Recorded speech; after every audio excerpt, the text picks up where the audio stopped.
అందరికీ నమస్తే। మీ జర్నలిస్ట్ దేవసేన బత్తుల శివధర్ రెడ్డి గారు అంటే మన తెలంగాణ డీజీపీ గారు చాలా సీరియస్గా ఉన్నారండి। ఎందుకంటే రియాజ్ అనే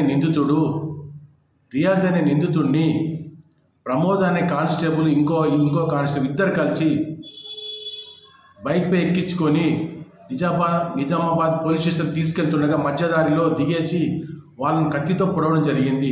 ఈ కానిస్టేబుల్ అతని దగ్గర ఏమైనా ఉన్నాయని వెరిఫికేషన్ చేయలేదు, చెక్ చేయలేదు కాబట్టి మధ్యలో కూర్చోబెట్టి తీసుకున్న సమయంలో రోడ్డు పైన ఆయన కత్తి తీసి పొడుస్తూ ఉన్నప్పుడు ఆ కానిస్టేబుల్ పొడుస్తున్నప్పుడు జనాలు ఆగారు, చూస్తున్నారు, సినిమా చూసినట్టే। ఏమని వీడియో తీస్తున్నారండి? వీడియో కాదండి, మీరు వెళ్ళి ఆపాలి, విడగొట్టాలి, ఒక దెబ్బ కొట్టాలి। అతను ఎవరైతే అటాక్ చేస్తున్నా ఆ కత్తి లాక్కొని విసిరేసి కానిస్టేబుల్ ఒక ప్రాణం కాపాడే వాళ్ళలాగా ఉంటారు।